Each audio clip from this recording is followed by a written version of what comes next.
Il n'y a pas très longtemps, j'avais fait une vidéo sur la lettre de motivation et j'ai vu que cette vidéo-là, vous avez beaucoup aimé. C'est pourquoi aujourd'hui, j'ai décidé de faire une vidéo sur le CV. Ok? Donc, si vous avez bien remarqué, toutes les personnes qui font la procédure Campus France, il y a une partie où on vous demande de mettre un CV. Et là, j'ai reçu beaucoup de questions des gens qui me demandaient est-ce que le CV est obligatoire ou pas sur Campus France. Donc déjà, ce n'est pas normal de vous poser cette question-là. Parce que souvent, les gens qui se posent cette question-là, c'est des gens qui n'ont pas envie d'écrire un CV. Parce que toi, si tu as déjà un CV et que tu vois sur Campus France, c'est marqué insérer un CV, tu le fais automatiquement. Mais toi, si tu as la flemme d'écrire un CV, évidemment, tu vas te poser la question à savoir est-ce que c'est obligatoire ou pas.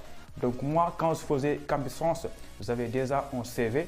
Et quand j'ai vu que c'est marqué insérer un CV, je l'ai directement inséré. Donc toi aussi, vu que tu galères à écrire un CV, tu ne sais pas comment écrire un CV. Aujourd'hui, mon objectif dans la vidéo, c'est que toute personne qui la regarde jusqu'à la fin sache au moins comment écrire un CV. Et c'est très simple. Donc les amis, pour que ça soit plus simple pour vous, j'ai divisé la vidéo en parties. Donc déjà, dans une première partie, je vous dirai c'est quoi un CV parce que c'est important de savoir c'est quoi un CV et qu'est-ce qui est attendu dans un CV. Ok? Et dans une deuxième partie, je vous dirai comment est structuré un CV, quelles sont les informations qu'il faut mettre dans un CV. Parce que dans un CV, il y a des étapes à suivre, il y a des informations très importantes à mettre. Et dans une troisième partie, je vous dirai qu'est-ce qu'il faut faire dans un CV et qu'est-ce qu'il faut éviter à tout prix. Ok? Donc, dans une quatrième partie, je vais, comme d'habitude, aller sur mon PC, sur mon ordinateur, où je vous montre un exemple de CV où il y a tout ce qu'il faut. Donc, vous regardez bien l'exemplaire, vous allez tout comprendre et vous aussi, vous allez après écrire votre propre CV. Et dans une dernière partie, je vous montrerai des sites internet où vous pouvez voir des exemplaires de CV. Donc, reste jusqu'à la fin de la vidéo pour voir tout ça. Donc, avant de commencer à parler de tout ça pour le CV, je pense que maintenant, vous avez compris. Pour tous les nouveaux qui viennent d'arriver sur la chaîne YouTube, je vais vous demander de s'abonner sur la chaîne en cliquant juste en bas de la vidéo parce que ici, on va beaucoup parler de Campus France, de Parcoursup, des demandes de visa, des logements. Ok? Donc, c'est pourquoi il est important de s'abonner et aussi n'oubliez pas, s'il vous plaît, d'aimer la vidéo en cliquant en bas de la vidéo. Ok? Donc, si vous voulez aussi, vous pouvez me suivre sur Instagram. Ok? Donc, si vous êtes prêts, on va directement aller vous expliquer c'est quoi un CV et comment écrire un CV.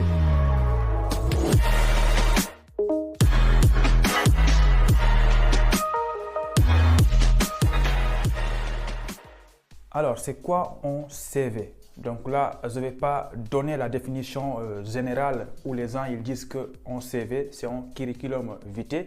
D'ailleurs, je ne sais même pas prononcer ça. Curriculum vitae ou curriculum vitae, ok? Donc là, moi, je vais vous dire une chose. Un CV, c'est un document où vous allez raconter le déroulement de votre vie, ce qui s'est passé dans votre vie. Donc là, évidemment, quand je dis ce qui s'est passé dans votre vie, il ne s'agit pas de raconter n'importe quoi.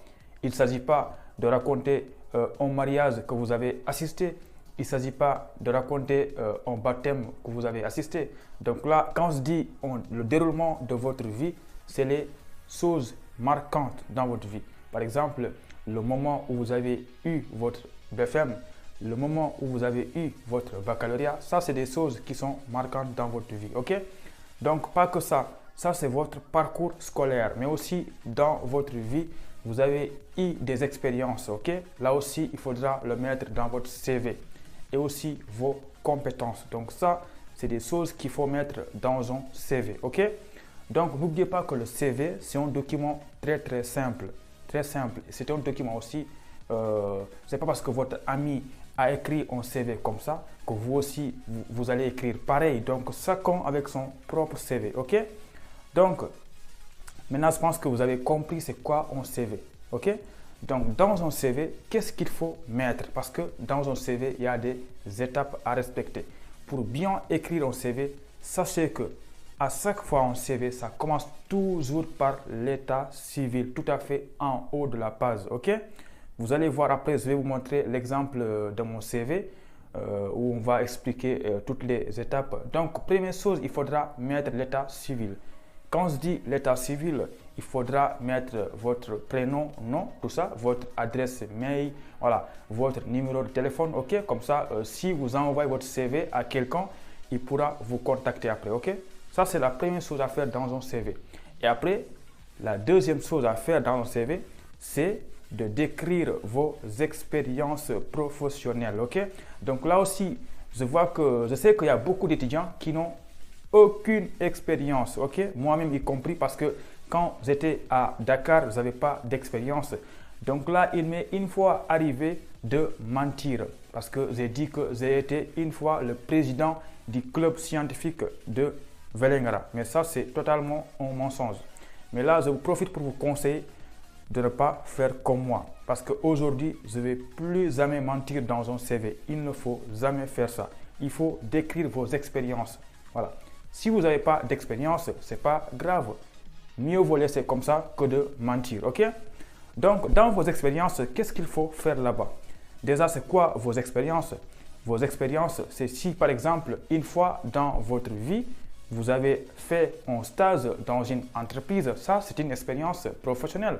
Ou bien si une fois dans votre vie, vous avez travaillé dans un supermarché, ou bien vous avez géré un projet, peu importe le projet, ça aussi c'est des expériences professionnelles, ok?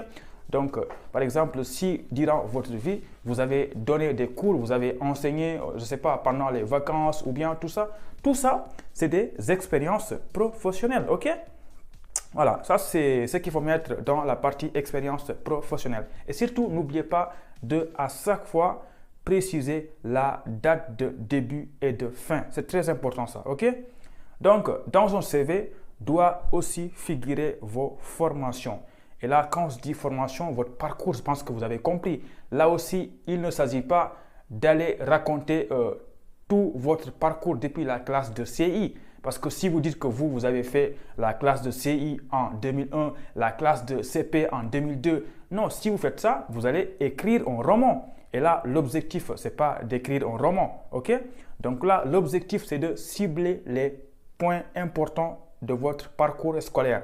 Par exemple, l'année où vous avez eu votre BFM, par exemple, moi, c'est en 2013 ou 2014, j'ai oublié. Et l'année où vous avez eu votre baccalauréat. Ça, c'est des choses importantes durant votre parcours scolaire. Et après, vous pourrez dire que vous avez intégré l'université en telle année, vous avez fait la L2 en telle année. C'est ça, il faut tout mettre, vraiment, votre parcours scolaire. Et après, dans un CV, il y a une autre partie qu'on appelle vos compétences, ok? Et là aussi, je vois très souvent les mêmes choses revenir. Il y a beaucoup de gens qui n'ont aucune compétence. Et ils mettent quoi? Ils mettent compétences, ils mettent souvent Microsoft Word, Excel, alors qu'ils ne savent même pas utiliser Excel. Donc ça aussi, c'est un mensonge. Donc, des compétences, il y en a plein. Il n'y a pas que Microsoft Word et Excel, PowerPoint. Vraiment, les gens, ils mettent ça, mais ils ne savent pas utiliser PowerPoint. Hein, ok? Des expériences, des compétences, il n'y a pas que ça. Vous pouvez dire que vous avez une compétence de communication orale ou bien communication non verbale ou bien vous avez une compétence de gestion du temps, c'est-à-dire que vous êtes une personne capable de gérer votre temps en vous fixant des objectifs. Tout ça, c'est des compétences, ok? Vous pouvez aussi dire parmi vos compétences que vous maîtrisez des outils informatiques, que ce soit en programmation, des choses comme ça, ok? Ne venez pas dire que vous maîtrisez Word alors que vous ne maîtrisez même pas Microsoft Word. Ça, c'est des mensonges. Voilà. Donc, c'est à vous d'identifier vos compétences. Je sais que moi, mes compétences, c'est que je maîtrise pas, mais je sais utiliser langage C. Voilà. Je sais utiliser PowerPoint. Je sais utiliser Microsoft Word, même si je ne suis pas excellent, mais je sais utiliser ça. OK? Ça, c'est la partie compétences. Et n'oubliez pas aussi de préciser vos compétences linguistiques. Là aussi, je vois tout le temps les mêmes choses revenir. Il y a des gens qui disent qu'ils parlent couramment français, ils parlent niveau avancé anglais. Tout ça, c'est des mensonges. Évitez tout ça, dites la vérité. OK? Voilà, ça c'est la partie compétences. Et dans un CV, il y a une dernière partie, ce qu'on appelle les hobbies ou bien vos passions, parce que toute personne a des passions. Ok? Par exemple, moi, mes passions, c'est quoi? C'est le football, c'est les vidéos. Je pense que vous avez compris, j'aime trop faire des vidéos et prendre des photos. Et aussi, j'aime lire, même si je ne le fais pas tout le temps. J'aime voyager. Ça, c'est des passions. Donc, vous aussi, vous allez dire vos passions. Maintenant, ça, il ne s'agit pas de prendre des exemplaires et recopier les mêmes passions. Chaque personne avec ses passions, ok? Et là aussi, même si votre passion, c'est la guitare ou bien le piano, il faut le dire, ça, ce n'est pas important, ok? Donc, on va résumer un tout petit peu. Donc, dans un CV doit figurer l'état civil, votre nom, prénom, ok? Et une deuxième partie, vos expériences professionnelles. Et une autre partie, vos compétences. Et une partie, votre parcours scolaire, vos formations, très très important ça. Et une dernière partie, vos hobbies. Je pense que là, c'est tout à fait clair pour vous. Ok? Donc, je vous avais dit que dans un CV, il y a des choses à ne pas faire. Je pense que là, c'est évident. Les choses à ne pas faire dans un CV, c'est de mentir. Ok? Arrêtez de mentir, s'il vous plaît. Moi-même, il m'est arrivé de mentir, mais ça, c'était avant. Maintenant, aujourd'hui, j'ai arrêté complètement. Parce que des gens qui disent que eux, ils ont été chefs de ceci, ou bien chefs de cela, ou bien ils ont travaillé ici, ou bien ils ont travaillé là-bas, alors que ce n'est pas là, c'est pas vrai. Il ne faut pas faire ça, ok? Donc ça, c'est une chose à ne pas faire. Et une deuxième chose à ne pas faire aussi, qui est évidente, c'est les fautes d'orthographe. Tout le monde commet des fautes d'orthographe, mais dans un CV et l'aide de motivation, il faudra éviter les fautes d'orthographe, s'il vous plaît, ok? Et troisième chose à éviter dans un CV, c'est de faire un CV qui a plus d'une page. Les amis, il n'y a pas besoin de faire 2 pages pour un CV. Une seule page suffit. Franchement, une seule page suffit. Hein? Ok? Voilà. Donc, les choses à faire dans un CV, c'est de bien remplir le CV et de faire attention que ça ne soit pas très compliqué. Dites-vous que toute personne qui ne vous connaît pas et qui lit votre CV doit vous connaître, il doit vous découvrir, il doit en savoir plus sur vous. Voilà. Par exemple, moi qui ne vous connais pas, si je lis votre CV, je dois en savoir plus sur vous. Je dois savoir quand vous avez eu votre BFM, je dois savoir quand vous avez eu votre baccalauréat, je dois comprendre beaucoup de choses sur vous. Ok? Je dois aussi savoir des choses que vous savez faire et des choses que vous ne savez pas faire. C'est ça un CV. Donc, les amis, au début de la vidéo, je vous avais promis des sites où vous pourrez voir des exemplaires de CV, des exemplaires qui sont très très classiques, très simples, voilà, que vous pourrez réutiliser. Donc là, je vous ai mis 4 sites internet. Je pense que je vous les mettrai dans la description, des liens. Comme ça, si vous cliquez, ça va vous mener directement sur les sites. Ok? Donc, le premier site, c'est étudiant aujourd'hui. Ok? Étudiant aujourd'hui. Là, il y a beaucoup de CV, des exemplaires. Et le deuxième site, c'est cadreemploi.fr. Ok? Et le troisième site, c'est modeldecv.fr. Et le dernier site, c'est Quel Job. Donc, ces 4 sites-là, je vais vous les mettre dans la description. Si vous avez besoin des exemplaires, il faut aller là-bas. Et c'est très, très simple. N'oubliez pas qu'il ne s'agit pas de prendre l'exemplaire et de copier-coller. Il faut remplir votre cas, votre situation, vos parcours, vos propres compétences. OK? Donc, avant de finir la vidéo, je vous avais promis au début de la vidéo de vous montrer un exemplaire de CV où on va tout commenter. Vraiment, vous regardez la vidéo jusqu'ici, vous allez tout comprendre. Après, à la fin de la vidéo, vous allez vous aussi écrire votre CV. OK?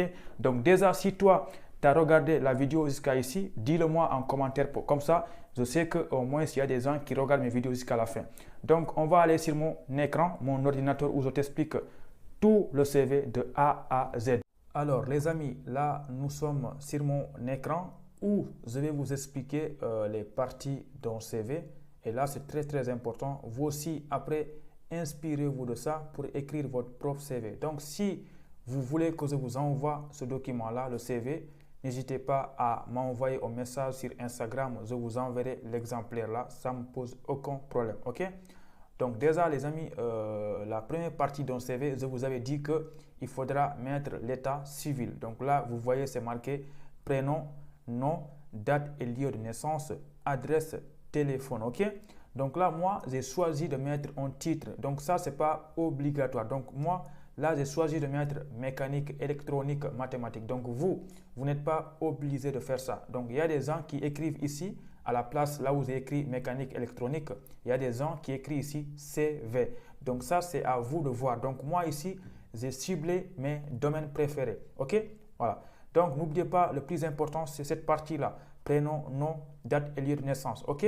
Donc après ça, vous avez une partie qu'on appelle formation professionnelle. Donc là, je pense que vous avez compris. Donc il faudra commencer par vos années précédentes et finir par l'année actuelle. Donc là, vous voyez, moi, j'ai commencé à l'année 2015-2016 où j'étais en classe de terminale. Donc là, évidemment, ce n'est pas moi ça, c'est un exemple. Voilà, OK. Donc là, vous voyez 2015-2016, terminale S1 maths physique au lycée Serif Samsidine Aïdara de Vélingara. OK. Donc, vous aussi, vous mettez l'année où vous avez eu votre baccalauréat ou bien l'année où vous avez eu votre BFM. OK. Donc, 2017-2018, là, c'est marqué licence 1 mathématiques physique à l'université de Dakar. Donc, vous aussi, vous mettez pareil pour vous aussi. OK. Et là, etc. Vous décrivez jusqu'à cette année, qu'est-ce que vous faites actuellement. Donc là, vous voyez 2020-2021, c'est licence 3 mathématiques physique à l'université Paris 13. Donc là aussi, je profite pour vous dire que moi, je ne suis pas à Paris 13, c'est juste un exemple. OK? Voilà. Donc ça, c'est les formations professionnelles, votre parcours scolaire. Voilà. Donc là, vous voyez, je n'ai pas dit la classe de CM2, la classe de 6e, tout ça, ce n'est pas important. OK? Et après, il y a une autre partie qu'on appelle les compétences qui existent là, les compétences acquises. Donc vous n'allez pas mettre tout le temps Microsoft Word, Excel, PowerPoint. Choisissez vraiment vos compétences. Donc là, vous voyez, moi, j'ai écrit comme compétence communication orale et non verbale. Environ 10 000 abonnés sur YouTube. Donc ça, c'est vraiment des choses que vous pourrez mettre dans un CV. Parce qu'il n'y a pas tout le monde qui met ça dans un CV. OK? Donc là aussi, vous voyez, langage C, fixation d'objectifs, gestion du temps. Tout ça, c'est des compétences. Donc les compétences, ce n'est pas que langage C, ce n'est pas que Microsoft Word, ce n'est pas que Excel. Il y a beaucoup de compétences. Donc à vous de choisir vos compétences. OK? Donc, il y a une autre partie qu'on appelle expérience professionnelle. Donc, dans cette partie-là, c'est ici où il y a le plus de mensonges parce que les gens, ils n'ont pas d'expérience, donc ils préfèrent mentir ici. OK? Donc, moi, regardez bien ce que j'ai écrit ici. J'ai marqué 2018-2019. Je donnais des cours de vacances en maths physique pour tous les niveaux. Donc, vraiment, ça, c'est une expérience, ça. OK? Parce qu'il n'y a pas beaucoup d'étudiants qui donnent des cours de vacances. Voilà. Donc, regardez ici, 2018-2019, serveur au Magic Land de Dakar. Je pense que là, les étudiants qui sont à Dakar, ils connaissent Magic Land. Donc, tout ça, c'est des exemples d'expérience. Donc, regardez là, 2020, stage de 5 semaines dans l'entreprise NGA Industrie à Marna. OK? Ça, c'est vraiment des expériences professionnelles. Regardez ici, depuis novembre 2019, mise en rayon à Carrefour Anti fruits et légumes. Ça aussi, c'est une expérience professionnelle. Donc, à vous de cibler vos expériences professionnelles et de les mettre ici. OK? Et il y a une dernière partie qu'on appelle informations complémentaires ou bien vos hobbies ou bien voilà, tout ce que vous voulez. Mais moi, j'ai choisi d'écrire là informations complémentaires. Donc là, regardez bien, c'est marqué connaissances linguistiques. Français, niveau avancé. Voilà, anglais, niveau intermédiaire. Donc là aussi, ne dites pas anglais, niveau avancé parce que nous tous, on sait que vous ne parlez pas anglais. OK? Et il y a autre chose que j'ai marqué là, activité extra-professionnelle, c'est lecture, écrire et football. Voilà. Donc vous aussi, à vous de cibler vos compétences et vraiment respecter toutes les étapes là, ça ira très bien pour vous. Et concernant les parties là, vous n'êtes pas obligé de commencer par compétences acquises. Vous pouvez mettre cette partie là ici ou bien cette partie là en haut. Voilà, c'est à vous de voir. Mais faites en sorte que la partie là, prénom et nom, soit en haut et la partie celle-là soit en bas. OK? Voilà, je pense que j'ai bien expliqué tout ça. On va s'arrêter là pour l'explication du CV. N'oubliez pas que je pourrais vous envoyer ça via Instagram. Donc, les amis, c'est la fin de la vidéo. J'espère qu'il vous a plu. Si c'est le cas, n'oubliez pas de me dire dans les commentaires ou bien de me suggérer des vidéos. Si vous kiffez des vidéos comme ça où je vous explique des choses sur mon écran, pas abonnez-vous à la chaîne parce que moi, je vais faire tout le temps des vidéos comme ça. Et n'oubliez pas, s'il vous plaît, de aimer la vidéo. Ne regardez pas la vidéo sans aimer et de partager avec vos amis, vos camarades de classe, vos copains, voilà, vos grands-mères, vos grandes sœurs, excusez-moi. Donc, les amis, si vous êtes contents, on va se dire à très bientôt pour une prochaine vidéo. Allez, ciao, ciao, à bientôt.